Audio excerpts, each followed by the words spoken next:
Welcome to I Love This Thing So Fricking Much, a podcast about passion. My name is Sophie Katz, and today I am joined by Jenny Louise, the broke artist with a small shop. Welcome to the show, Jenny. Hi. Hi. I'm so excited to do this. I'm excited to have you here. So here's how this works. Jenny will have 3 minutes to talk about something that she loves. This can be a person, place, thing, concept, activity, anything she wants. Our only requirement is that she loves it wholeheartedly and wants to tell us why. Are you ready, Jenny? I'm so ready. Good. Got my timer here. Now, what do you love so freaking much? Okay. I love Princess Aurora. She is not only the second Disney princess animated feature ever created after Snow White and before Cinderella, but she is, to me, like the epitome of like femininity and dreams. And her dress for a majority of the movie, or for the ending of the movie, is pink, which is my favorite color.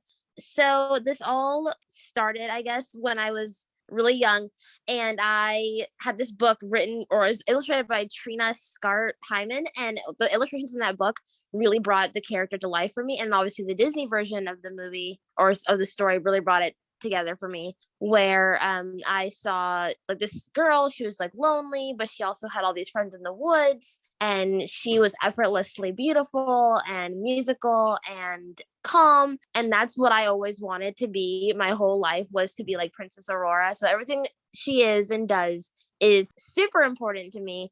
Like, people complain that she only has like a few lines in her movie, but honestly, that's enough. She doesn't have to talk to be important or to like be influential. And I think that's also really important, because I also didn't spend a lot of time talking and making conversation as I was younger. And I was just always told, like, you know, that classic thing, pretty girls are seen and not heard. And unfortunately, that is one of those things that stuck with me my whole life, is where you just sit and you're quiet and you just listen to conversation versus being part of conversation. And that was Princess Aurora for me, because she was alone and had only her friends in the woods to talk to. She didn't have any friends to grow up with.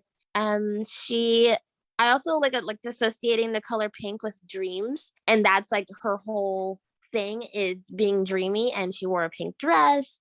And I like the idea that she was still super feminine without having to be like in your face about it. It was just, that's just what she was, and everyone accepted it, and that was okay. And I feel like that's really hard nowadays, to be super feminine without limiting yourself. And she was really the role model for me in that sense.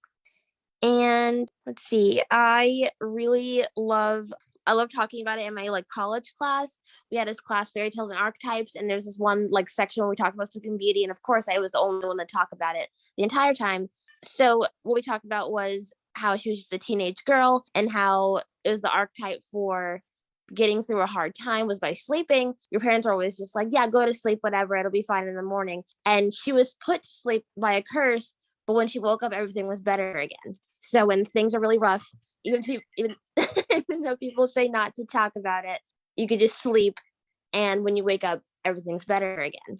That's awesome. Thank you for telling us about Princess Aurora today. You're welcome. I could talk about her forever. That's the whole point of the show. Do you have any particular favorite moments from her story or her movie?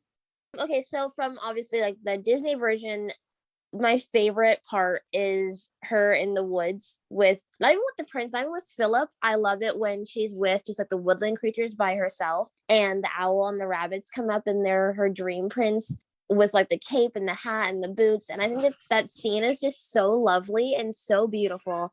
And everything about her hand movements and the way she like dances and twirls is just so beautiful. I can't get over it.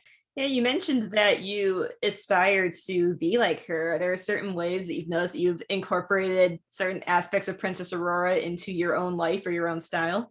I feel like, well, obviously wearing pink, because that's, first, like I said, it's my favorite color. So I always find a way to wear the color pink. And I feel like I try to be as sweet and kind as she was. She just met this person in the woods, and she just instantly was his friend and instantly wanted to talk to him. And I feel like I'm like that with a lot of people. And she could have resented her like fairy aunt Flora, Fauna, Merryweather, but she didn't.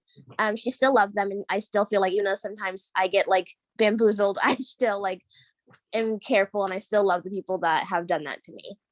I like that you mentioned the way people talk about Princess Aurora, how she doesn't even get to talk much in her movie. But you said that she doesn't have to talk to be important or influential. Could you talk a little more about that?